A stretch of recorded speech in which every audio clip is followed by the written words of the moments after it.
We're going to go ahead and get started. Welcome, everybody. Hello, I am Courtney Klein.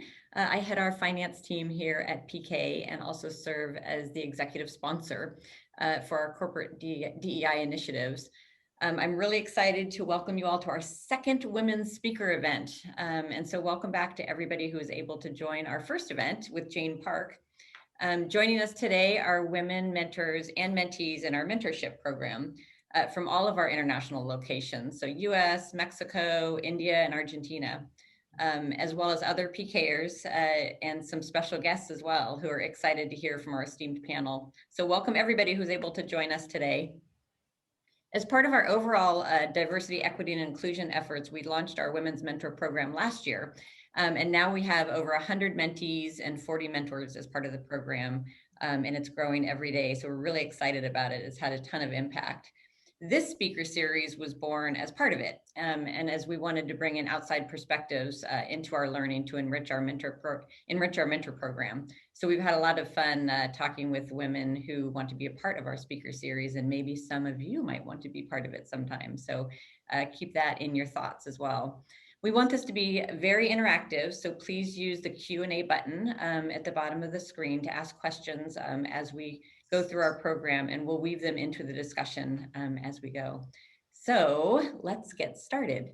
I'm pleased to welcome my longtime colleague and friend, Jen Winter, who will be leading our panel today. We're very lucky to have Jen with us.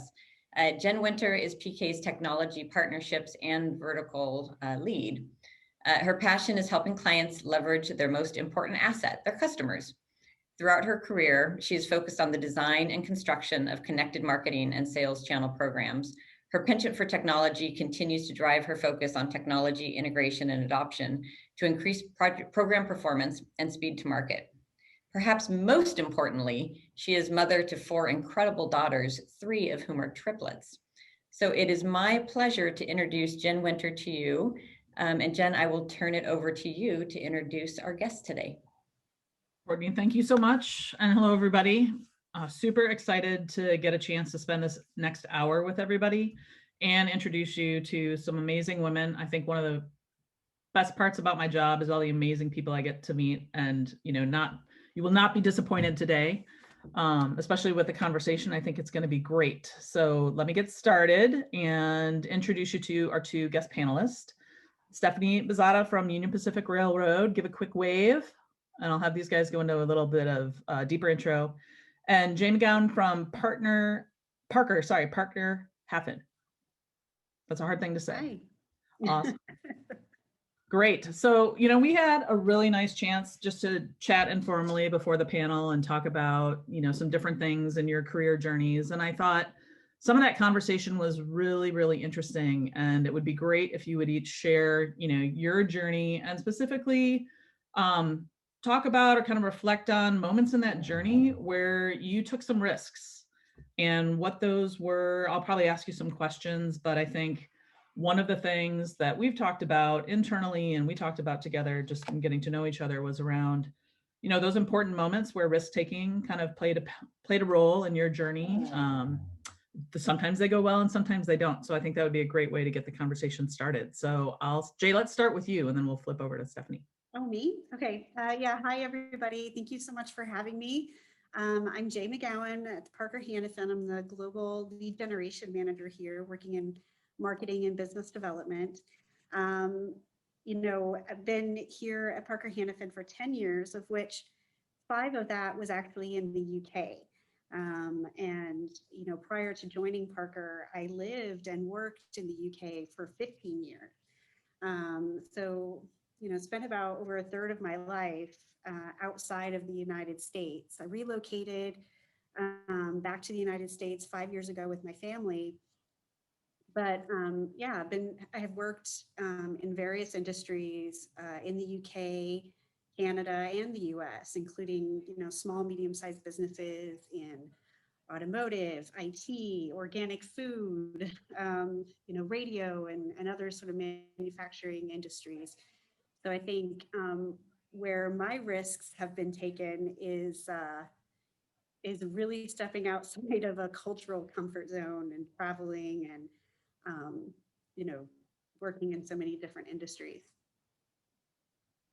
Awesome. What, I thought there were two parts to your journey that were kind of interesting. And the very first part was just even how you got to the UK to begin with. And, then kind of your reflection on what led you to think you were ready to take a different step and move from the UK, and kind of, what was your thought process there, and how, what role did kind of assessing risk play in that for you? Yeah, I think at the time, I think with reflection, I see it as rather risky. And I'm sure my mother thought it was incredibly risky.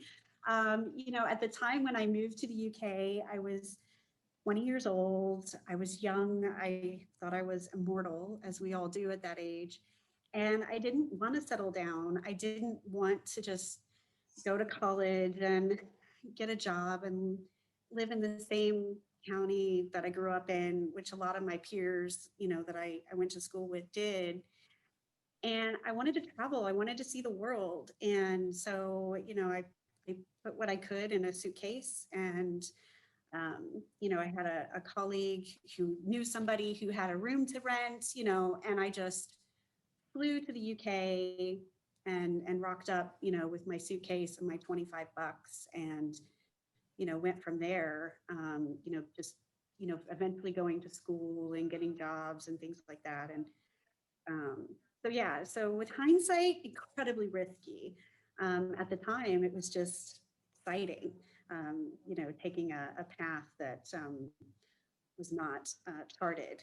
In terms of how I fell into my career, though, oh, sorry about that. There's some motion system. Great, in terms of falling into marketing, though, as a career, prior to moving into the UK, I was involved in the radio and media industry. And, I found when I left the comfort of the United States, in things, traveling to Canada and then into Europe, I noticed that industry was structured completely different to how it was in the US. And therefore, the opportunities that I enjoyed in the US were not necessarily there for me abroad. And so it was really about trying to understand, well, what was I good at, and how could those skills transfer into something that was more attainable in this new country and in this new culture. And so, I was really good at, in media. It was a lot about marketing and events and advertising. And so that kind of like, okay, promotions, marketing, I could do that. And, started applying for those types of jobs. And eventually a small business decided to give me a foot in the door. And that's how it all got started. That's awesome. So I sense there's a little inherent risk taker in there. Just from, I'm not one of them. I've always regretted. Anytime I've talked to someone younger joining, I've always said, hey, this is one of those times. This is one of the rare times in your life that, you don't have a lot of responsibilities other than yourself, and taking that time to go and do the travel. And, you also, I think you get a little bit more conservative or cautious when you're an adult and you have kids and you're not going to do those things. So bravo, something I've always regretted not doing. So I'm gonna have to live vicariously. And I would echo that sentiment wholeheartedly. Whenever I meet young colleagues, I always encourage them to, travel, go to different locations, because they're young and free and single. They've got that flexibility that they may not have in, 10 years time. Yeah. All right. I'm going to circle back to you, but let's switch over to Stephani, and I'm going to let my dog out who's barking, because of course that's going to happen during our conversation. But Stephani, let's get introduced to you and hear a little bit about your journey. Yeah, absolutely. Hi, thank you so much for having me today. I'm Stephani Bezada. I'm a product manager and functional architect here at Union Pacific Railroad. I have responsibility for a lot of our core technology, SOA platforms, our monitoring and geospatial platforms. A lot of really fun stuff here. My journey is, I would say, like polar opposite of yours, Jay, which is kind of funny to think about risk. So I've actually born and raised in Omaha. I went to college, went to high school here, went to college here, stayed here for an opportunity for a scholarship to study engineering, and started interning here at UP my sophomore year of college, and haven't looked back since. So my, I guess, risk profile must be a lot different than yours, because this was kind of my comfort in my home. I did take advantage of opportunities to travel whenever possible, but I've really enjoyed my home base here. So my journey really has gone from a background in electronics engineering, starting in telecom network engineering, working through that back before we had internet everywhere. One of my first projects, that's how long I've been working on this, was getting internet everywhere. And through my career, there were opportunities. I really enjoyed what I did for a few years. I think it was about 4 years where I worked in that area, but I kind of looked around and decided that I wanted to learn other areas. So one of the first risks I took was really reaching way out of my comfort zone and applying for a job that on paper I really didn't know a whole lot about. It was in our information assurance team, different technologies, different skill sets. Fortunately, one of the things I love about this company is they really, if you're motivated and willing to learn, there's lots of opportunities. And so I was really fortunate to have the opportunity to take advantage of that opportunity. It really, pushed me. I was able to learn a new space and grow. And again, I did that for, a while. And same thing, I love the company, I love the city. So for me, adventure didn't need to be leaving. It was just looking for something new. And I was really excited to have the opportunity to learn more about the business. And so I moved over to one of our core transportation platforms where I got to be an analyst, systems analyst for several years, kind of learning about what some of our core train systems do, designing replacements for that in our SOA distributed systems. And then from there, moved on to our platform. So I've really taken some risks as far as just branching out to new jobs, taking on new roles. But I think for me, one of the key parts of my journey, I have 3 young daughters. So I have a 2-year-old, a 4-year-old, and a 6-year-old. And a lot of people look at me like I'm crazy when I say that, which I sometimes feel like I am. It's been a very busy last 6+ years. 3 the hard way, because they're all split up all right? at once. It's way easier. Yeah, I had a lot more sleepless years. I did it wrong. You did it right. So it's been, that was a big defining part of my career and part of my life. Being a mom is one of the greatest things I've done. And during that time, I remember coming back to work with my second, and I was just really struggling. My heart really wanted to be with my kids. I just didn't know if continuing to work was the right thing for me. And fortunately, actually, another woman who's been a great mentor to me here kind of told me about an opportunity she had done with a flexible schedule. So to me, that was a big risk. I didn't know if I would be able to continue to grow the way I wanted to continue to operate the way I wanted to. But also I really knew that I didn't want to stay home, but I wanted to feel like I had that time with my children. So I actually went and pursued a 90% arrangement where I would take 1 day every other week off to just be able to do the mom thing with my kids and, go to library story time and do that. And I mean, that was one of the greatest risks I've taken because it's worked out tremendously well. Not only that, but it gave me that balance. It gave me what I needed to balance that part of my life, and also have been able to continue to learn and grow. So that was one that was really big for me. That's awesome. I remember when you were talking about, moving around and trying different things. And I've actually, I've had a really good friend of mine have a really horrible experience. So really moving into, a new role, same company, stretch role, different skills. And it really didn't go, it was really kind of one of her worst career experiences. So I'm kind of just curious, what made those, kind of what gave you the, courage or kind of drive to kind of go expand those different skill sets? And then what was really important for you when you were in that new environment in terms of, being able to thrive and be successful, whether that were things you were doing or the organization was doing? Sure. So I think for me, it was kind of identifying what it was that I wanted to get out of those opportunities, what I wanted to be able to accomplish through the projects, and also what I wanted to learn. And I'll say, a couple of the steps along the way, probably, I knew they weren't going to be the long-term best use for my skills, but I was able to contribute to some really great projects. And I was also able to learn a lot about the organization, about the people, and about some of those spaces, which I really think those opportunities gave me some great empathy for what it's like to be in that role, that allowed me to actually thrive in new roles when I could look and say, okay, I understand why that's challenging, or I understand what it's like to be trying to do that role. I understand what that is like. And then from, what allows me to be successful, I think we have a great culture here of just training and supporting. And so, but really I think it's the flexibility and the opportunity that, they really do want to give people the opportunity to grow and put those training and structures in place. So that's awesome.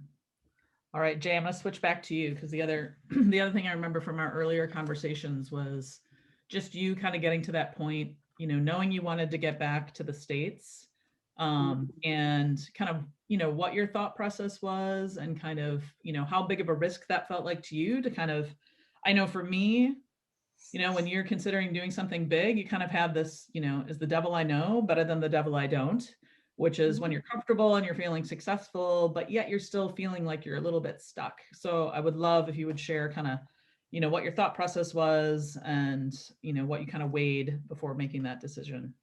Yeah, I mean, I mentioned I was in the UK for 15 years. That was never the plan.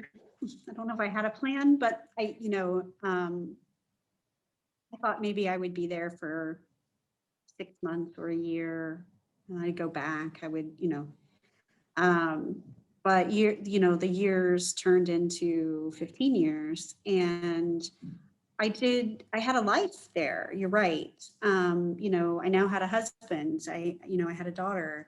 I had friends. You know, I had a car and, you know, a flat and responsibilities and bills. And, you know, the 20-year-old version of myself was long gone. And, but I would say probably about 10 years in, you know, to my tenure in the UK, I was very anxious to get back. My life had changed and I missed my family and I was missing, you know, important landmarks, you know, back home. And I was started to be quite open and honest about my intentions to go back to the States. And an opportunity then arose with Parker Hannifin. You know, I wasn't necessarily looking for a new job, but I must have been putting the vibes out there. And I got a call. How scary was that to even put that out there? Like, I don't know. I mean, I've always been a very candid and honest person, you know, personality wise. And sometimes, and maybe that's the Americanism in me.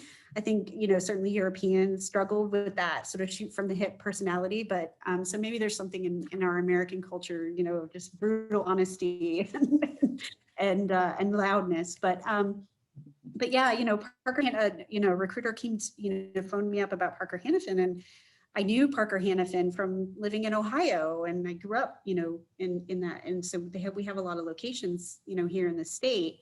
And so when I had interviews with Parker, it was quite a long, drawn out process. You know, they asked me that dreaded interview question, you know, where do you see yourself in 5 years? And I said, well, hopefully working for you guys, and you guys, you know, transplanting me back to the United States. And I remember the general manager and the HR manager and my soon to be supervisor sort of sat around the table, and they kind of, you know, the eyebrows went up and the seats went back. And the general manager said, well, I hope we don't, you know, lose you too soon. And, you know, I think, it was a very unique opportunity. I'm not going to lie to you and say that, you know, that sort of openness and brutal honesty in an interview situation is always the most practical thing to do. But it worked. It worked for me. And I think, you know, maybe yes, you know, sometimes I think, you know, if you don't ask for it, you don't get it. One of my mantras is, you know, you don't ask, you don't get. And so I guess in that situation, I thought this is my best shot at being able to relocate back to the States. And if I do a really good job, I've got this opportunity. And so I was pretty open that that's, you know, what I wanted. And luckily my supervisor he held up his end to the bargain, and he enabled me to get involved in projects that put me in front of the corporate teams, and ultimately did end up in finding an opportunity where they relocated me back to the States, you know, with the company. So I guess, yeah, pick your moments and just what you want. excellent. I was just going to pivot to that to say, you know, as you both look back at your career journeys and those kind of moments where you had opportunities to kind of make risky decisions, you know, what advice, you know, served you well, or would you, you know, if it's your Oprah moment, to share like a couple nuggets around, things that were important for you as you kind of made those decisions? Sure. So one of the things for me is really, early on, I was given the advice that you have to own your own career and you have to own your development path. And people can advise you and people can, mentor you or help you, but really you have to own that and you have to kind of know what you want your plan to be. Even though, I mean, I couldn't have told you, 15 years ago that this is what I would be doing right now, but I knew that the first job I had wasn't where I saw myself forever. And so really just understanding that you have to, be aware and take some ownership and take initiative there. And then I think the other thing is really, those relationships are important because of all the moves I made, they happened through talking to colleagues, friends, expressing kind of like you mentioned, Jay, just that you had that interest or that, just one of them was I was recruiting, out college recruiting with a colleague and talking about, my skill set, my role. He was in a completely different area and he said, oh, did you know we have this position in this area? And I said, no, I didn't even know anything about this area. And, then I ended up over in that area eventually. So I think really just building those relationships and knowing that you're the one that steers that is one of the best pieces of advice I've got. Yeah, awesome. Yeah, I would echo that sentiment. Development is not, it's a two-way street. I've spoken or heard many colleagues complain that, oh, my boss, he doesn't develop me, or there's no career path in my company, or, that kind of thing, or development to them might actually mean just a fancy job title or a 5% raise. I think if you're truly committed to your career development, whether or not your boss or anybody in the company supports you or not, you have within your own self the ability to do things. You can part up your LinkedIn profile and you can network and you can go and volunteer and you can take free courses online or anything like that to really take ownership of your own development.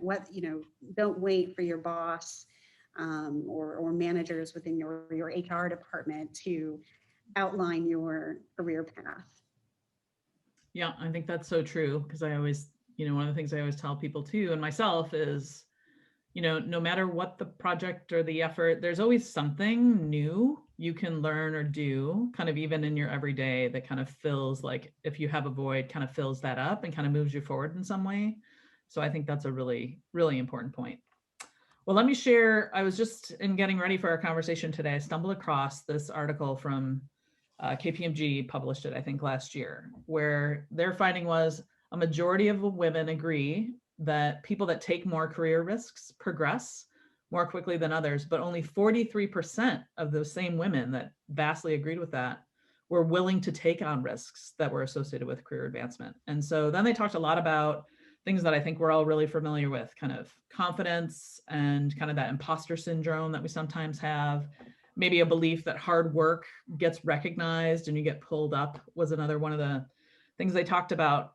And we can maybe comment on that. But the one I thought that really resonated with me based on our previous conversations was this, the importance of mentors and allies in being part of that journey and kind of advancement. And I know you've both had, meaningful allies and mentors kind of in your relationship. And many of the people on the phone with us today are either looking for those mentors or are looking to be better mentors or allies themselves. So I think this will be a great pivot in our conversation. So Stephani, let's start with you because I started with Jay with a risk-taking topic. So what about your mentors and allies? Absolutely. So, I've reflected a lot over the last several years and I've had some formal mentors, some informal mentors. Some were longer relationships, some were a few encounters, but they really are critical, I think, for shaping growth. I remember so early on when I was a new hire, they appointed a mentor for everyone, and mine was an exactly different area. And we met regularly, and he had some really good advice. I don't think I fully at the time, understood what I could make of that relationship and really how to. But there was a time I remember that he was telling me he had suggested to another individual that they sign up for Operation Lifesaver at the railroad. It's an independent organization where you can go give presentations about grade crossing, a great cause. You could volunteer. He didn't specifically suggest that I go do that, but I heard that and later reflected, and I went and signed up for it because I realized that it was an opportunity for me to work on something that I wasn't good at, which was public speaking, in a situation that is low threat. It's very comforting. You know, you're just sharing a public safety message. So that was one for me early on. I kind of learned to really, those relationships and conversations, there may be direct and there may be indirect things that you can learn along the way, and recognize advice that's being given directly or indirectly and take that and grow from. Over the years, as I mentioned, you know, there were a lot of female mentors who have been just wonderful mentors to me, helping me balance that being a mom, you know, that guilt, that how do I balance it all? Some have set a wonderful example of just being open and talking about your family. There's some, I feel like, cultures where people want to, you know, hide the fact, oh, I don't want to say that I have to go pick up my kids, or I don't want to say, and I've had some great examples that have said, you know what, you're a person, we're family, let us know what's going on, we're here for you. And so that for me has been a wonderful way that some of my great mentors have helped me. And I also try to, as I engage with other growing individuals in the company, want to make sure they know that, you know, it's okay to ask for the help, talk about what's going on, be human, be you. So that's one of the big things that I've gotten from that. So I think I'm trying to remember, was it Melissa Mayer that was the CEO of Yahoo? I think I remember this in the news. She had like a baby strapped onto her and she was on a treadmill on a conference call, and you're just like, oh, this is like the worst kind of, you know, you can do it all and just still be exercising. It was just, I was so demotivated. I think I probably just had triplets too, so I was probably really tired. Awesome. Jay, what about you? What about kind of those important allies and mentors?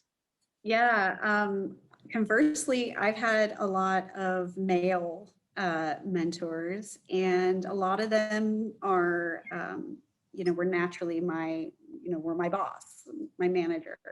I talked about I think the first time I really had a real proper coaching mentor relationship with my boss was my first boss with Parker Hannifin in the UK. His name was Adrian, and I don't know, we just really, personality wise, we gelled, we finished each other's sentences. But he had that real coaching mentality every moment for him, whether it was me, whether it was a colleague, whether it was a customer, he always had that kind of coaching mentality turned on. And I, you know, again, two-way street. I expressed to him my goals and aspirations, and he was like, I want to help you.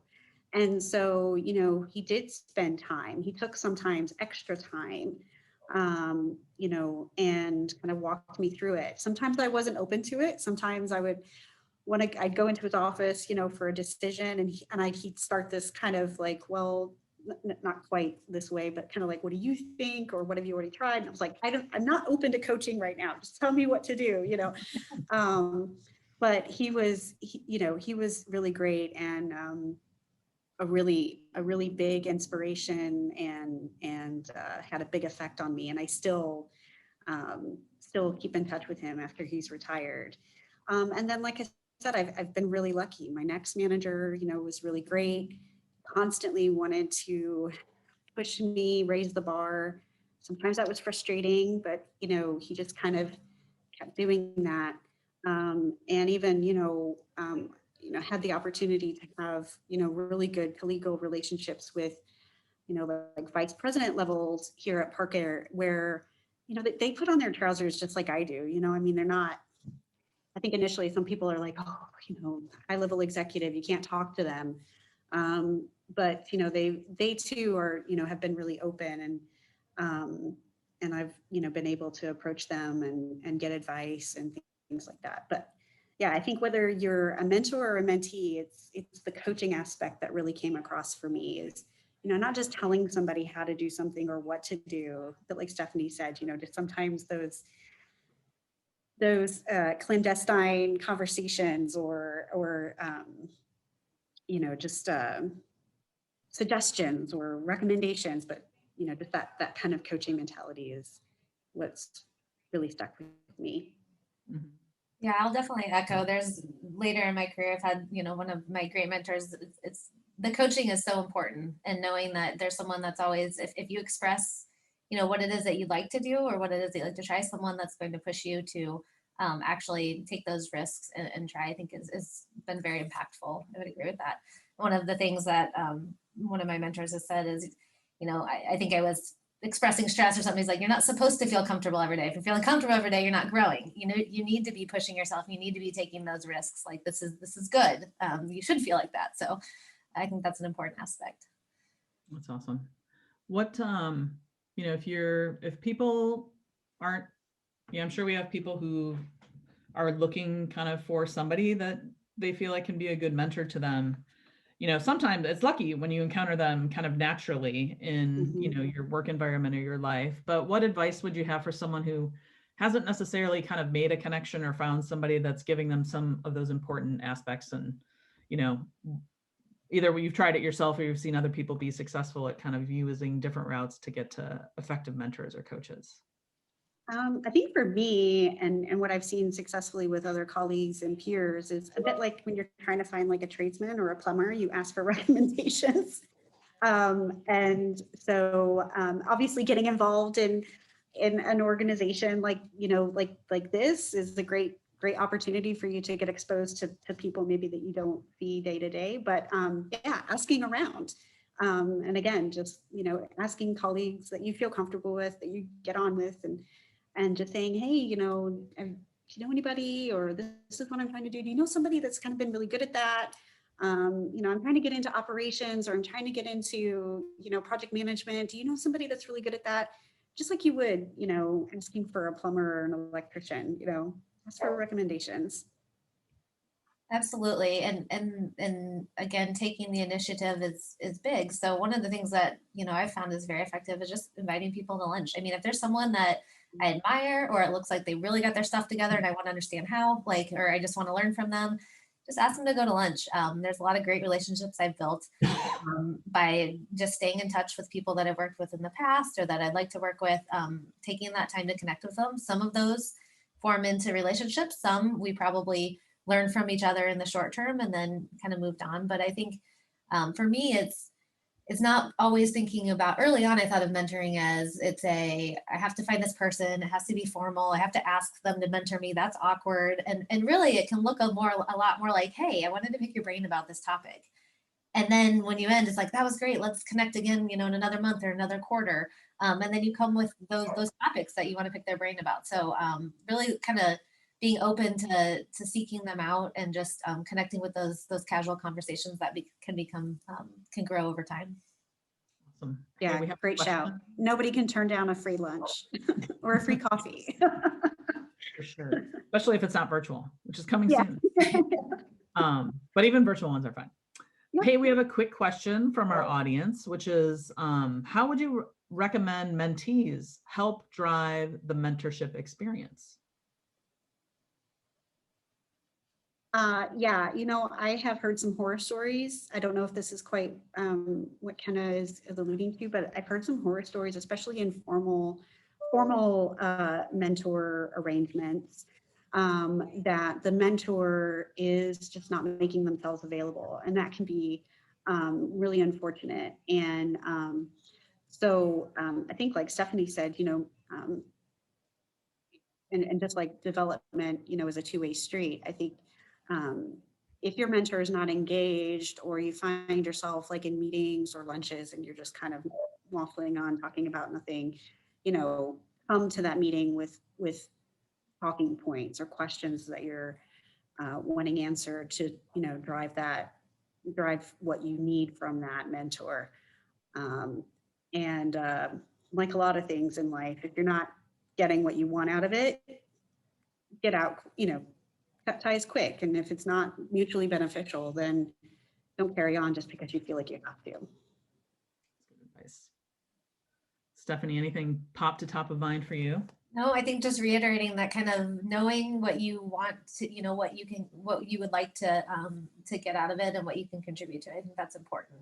Getting to know people, because sometimes you might come in with an impression, and then once you just really learn about one another, you might realize that they have a skill or expertise that you wouldn't have even realized that they can advise you on. So I think really just being open, getting to know, and then being very pointed about what it is that, how you want to spend that time, what it is that you hope to get out of that mentor relationship. Awesome. All right, we're going to pivot to a new topic, confidence. So I kind of talked about that KPMG article, which I did put the link, or study, which I did put the link in the chat if anyone's interested in taking a deeper look at that. So confidence is something I think that, really seems key for women, especially, career-oriented women. And if we're, being honest, I'll be honest, definitely there's still moments, even though I kind of feel like in my 50s, I should be kind of in the like super confident zone, but there's definitely situations that I'm in where I can see it kind of eroding and I'm questioning myself and I'm getting frustrated. We've all probably also had experiences with someone who's just kind of like bowling ahead, kind of putting things out there that, super confidently that is actually not true. And you wonder, how are they coming across that confident in something? And so I thought we'd just kind of pivot and talk a little bit about confidence, how you guys have either struggled with, but also addressed kind of those moments where you're feeling like confidence has been something that, you have been frustrated that you weren't more confident in a situation, and the things that you do personally to kind of, show up confidently and kind of build yourself up in that way. And, would love to get, some perspectives from each of you on, confidence and kind of how you've worked on that across your careers. So I forgot who went first last time. So Jay, we'll go to you. Okay. Yeah, I totally get that. You can be, treading water, but above you're just like super, super looking good. I don't know. I'm not a man, so I don't really know the man psyche, whether that's something that they go through too, or whether that's a uniquely feminine trait. I think we do have a lot of cultural pressures, in some cases, but I think what has served me well in the business world is,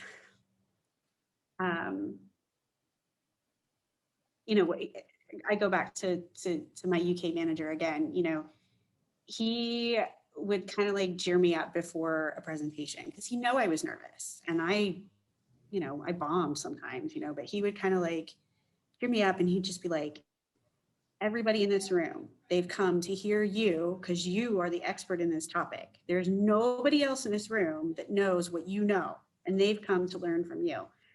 And that kind of really stuck with me because, and I've used that with my own team, in certain situations where they haven't felt confident. I was like, actually, you're the expert. You know this stuff. They don't. Yeah, they might be some vice president or CEO or manager or whatever, but they don't know what you know. And that kind of stuck with me. I think just kind of having a little bit of that self-belief, even if it is temporary, just to get you over that hump. Baby steps, taking baby steps, taking calculated risks. I saw in the poll, a lot of people said that just asking a question in a room where there's, you don't know anybody, like, the first time you do it, it's nerve-wracking. You'll probably be a bit hoarse and stumble across your words, but the next time you do it, you won't be so, and and so on and so forth. And blowing your own trumpet. I think one of the things that has served me well is articulating my value, and communicating. Look what I did. I did this. This is fantastic. But really articulating it, not just saying, oh, look, I'm awesome, but actually showing, this activity decreased costs, it increased sales, it increased profitability, it, saved time, whatever, just really articulating what you do, does, I think, psychologically over time, really give you true confidence, not just faking it until you make it. Mm-hmm. It's so interesting that you say that too, because there's, I think, for some reason that's still always really hard for people to feel like, I'm going to put this out there as something that I did and I drove.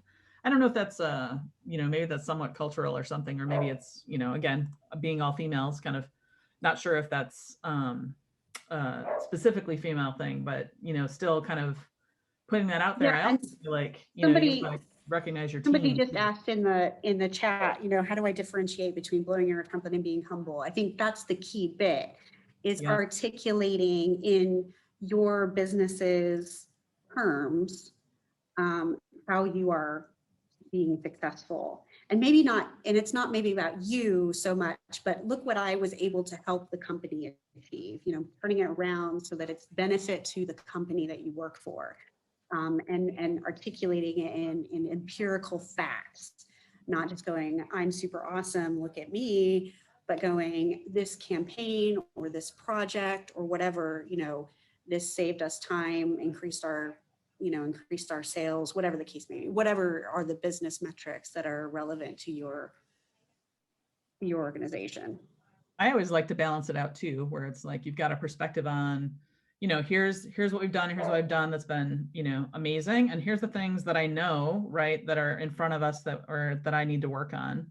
So, you can kind of, I think, achieve some of that humble by balancing it out and being reflective enough to say, I know not everything's perfect, but let's not lose facts. Here's what I'm going to stop doing. I'm going to do more of, do less of in the future. Yeah, exactly. Showing those recommendations or what you've learned. For sure. Yeah. Stephanie, what about you, kind of on our confidence topic? Yeah, so I like how you guys were talking about really at the end there, the kind of outcomes. That's one of the things that I've really taken to heart for many years of my career is that reflection, however your performance cycle, but understanding and really reflecting on and well documenting, what it is, what were the outcomes that I directly influenced? Like how are we different now? How are we further along? What value have we delivered? That I was a direct part of, and really just focusing on that, because I think it does.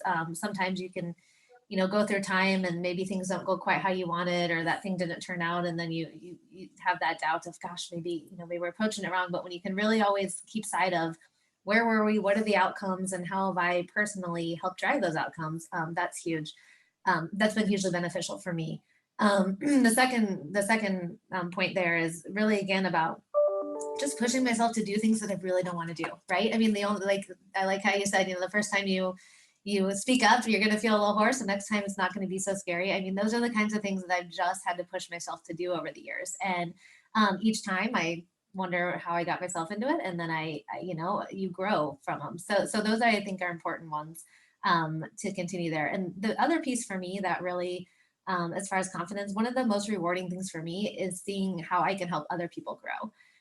And so not only getting to the point in my career where I can see the influence I'm making on the outcomes and the value I can help bring, but really seeing how I can, take some of those lessons learned, use some of those techniques some of my greatest mentors use, and actually, set other people on that trajectory to succeed. That for me is a huge confidence builder, knowing that we're able to coach other individuals successfully, set them up for success, give them the tools and the path to grow. So. That's awesome. All right, slightly unplanned topic, but you guys are really good on your feet, so it'll be fine. You think that? See, we've made you believe that. I know. See how conversational and amazing it is then? Yeah. So, we're all fooled. Yeah. So I think, especially over the last, year and a half, if not more than that, just, kind of everybody realizing, and I have a belief that, everybody, no matter where you are in an organization, has the power of one to make things better by what you do and what you say and how you show up, and kind of being an ally. So I'm just, I think, plus I also listened to Oprah before this, and, was one of her things was service in terms of giving back. But what, have you found that you've been able, because I think you're both have been active at kind of, taking a step to kind of improve, doing what you can in your organizations to make things kind of, better, kind of give back from a women's profession career. But what are some of those things that you think you've done or introduced that have been effective, and what might, any recommendations, even small things people can do to kind of, be a good ally, make the workplace better for everybody?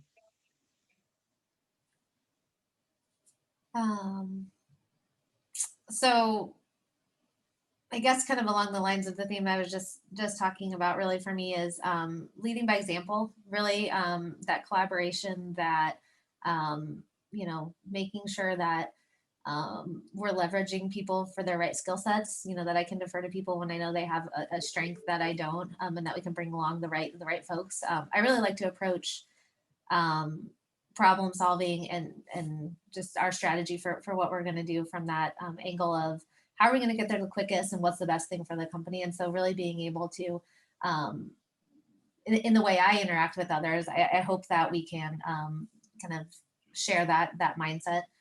I've also had the opportunity to get involved with a newly formed kind of engagement initiative, which has been really fun for me because I've gotten to reach out to some folks that I haven't before.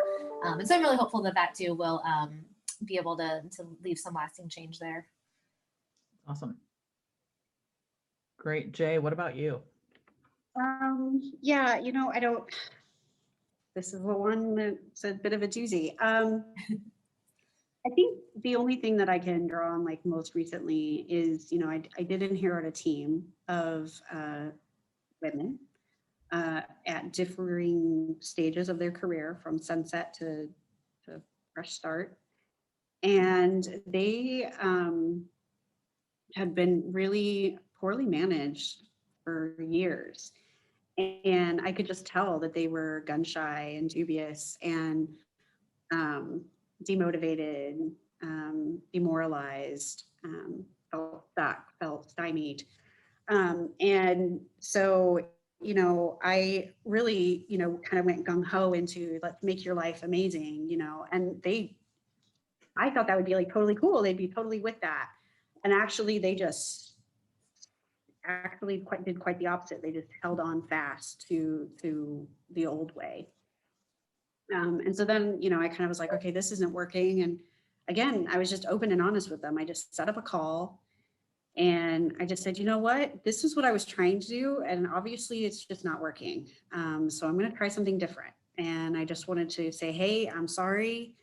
I thought I was doing a good thing, but I'm going to pivot and try to do it a different way. But, just keep me honest and talk to me about, hey, you know what, Jay, this is like really making me feel uncomfortable, whatever the case may be.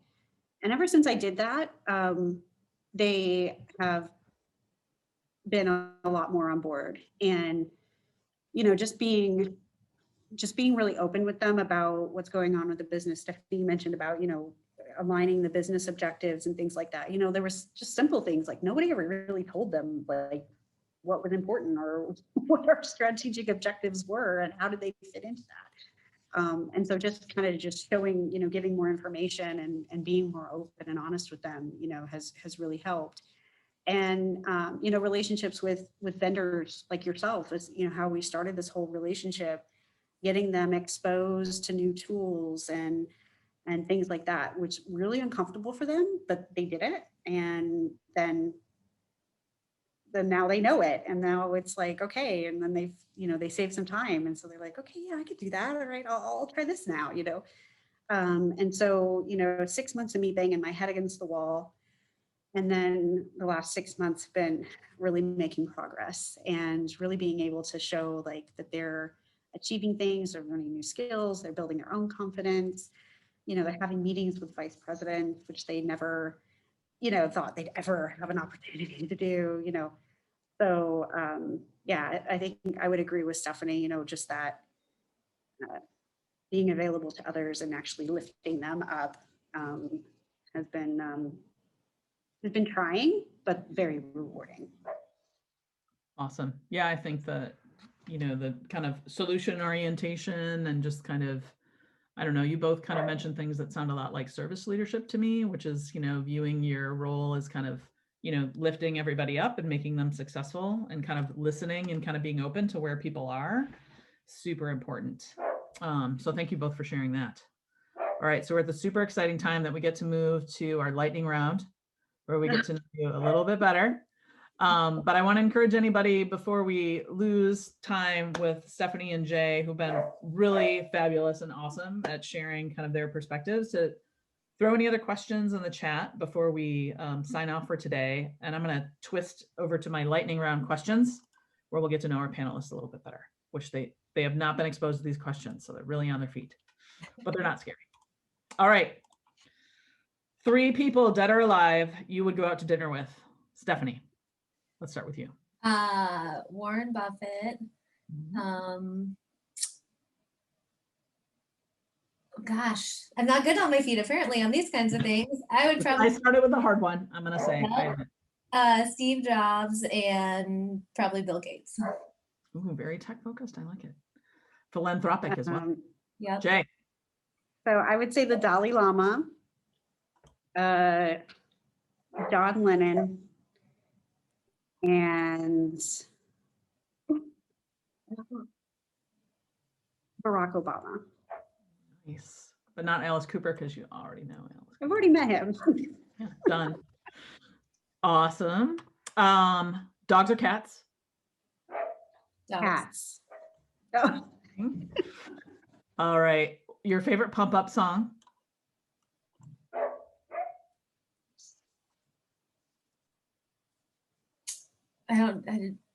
I mean, It can't be Frozen. Women sea shanties, all that's going through my head these days because I can't listen to you 24/7. So nothing else is coming to mind. I don't know. My Any song from Frozen for Stephani? Excellent. Yes, Frozen. I would probably say something like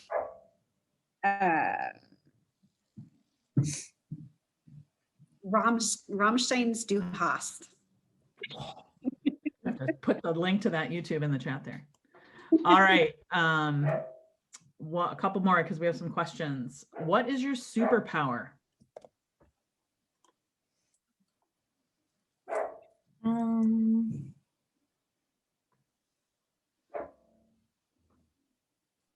I would probably say whilst I love to travel, I actually hate the process of traveling. I mean, it's really annoying. So I would say, what is that? Where you can just sleep in a tiny ball on an airplane seat. That would be a good. No, just like disappear, in a totally different place. Awesome. Teleporting. Teleporting. That's it. That's the one. With you. Stephani, superpower? Yeah, I think, is it if I wish I had one or what my superpower is today? Because either. I think, I don't know, today it's really just coordinating and organizing and making to get to functional places with 3 small humans with all the things we need. So I've become very, very skilled at that. You gotta think ahead a lot. Optimization is key. That's kind of my superpower these days. That would be definitely, I lost all that skill after they were 2 though. All right, women leaders that you admire or have learned from. I did, following Marissa Myers and watching how she brought her kids front and center and really just, own that role. That was inspiring to me. Even though she was on a treadmill at the time. Yes. Jay? Yeah, this one's a struggle for me. There's a lot of women colleagues that I look up to and have used as role models, but there's no real sort of major woman leader that I would say I've ever sort of aspired to, unfortunately. Lots of males, unfortunately. Call to action, ladies. Gotta get out there and be inspirational. All right, I'm going back to my list. If you could time travel, what period would you go back to?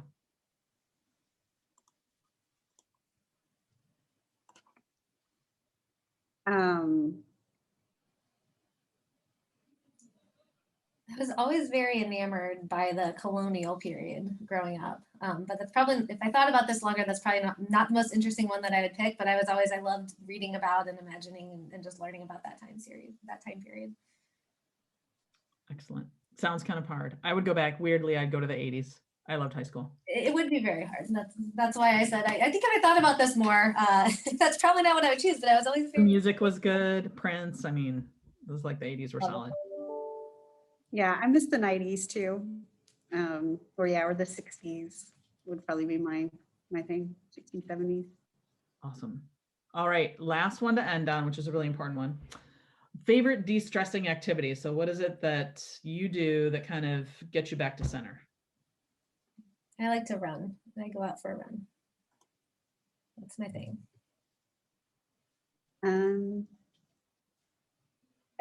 We garden a lot, and we have a garden. So yeah, getting my hands dirty Plants. is usually my thing. Excellent. Well, on behalf of all of our PK family here, want to thank you both for spending an hour with us and kind of sharing your lessons learned and life perspective. So hopefully everybody took away a couple things that they can go back and try on in their real life. Courtney, I think I'm passing it back to you at this point. There you are. Absolutely. Absolutely. Thank you so much, Jen. That was just amazing. I think we can all agree that that was absolutely fantastic and terrific.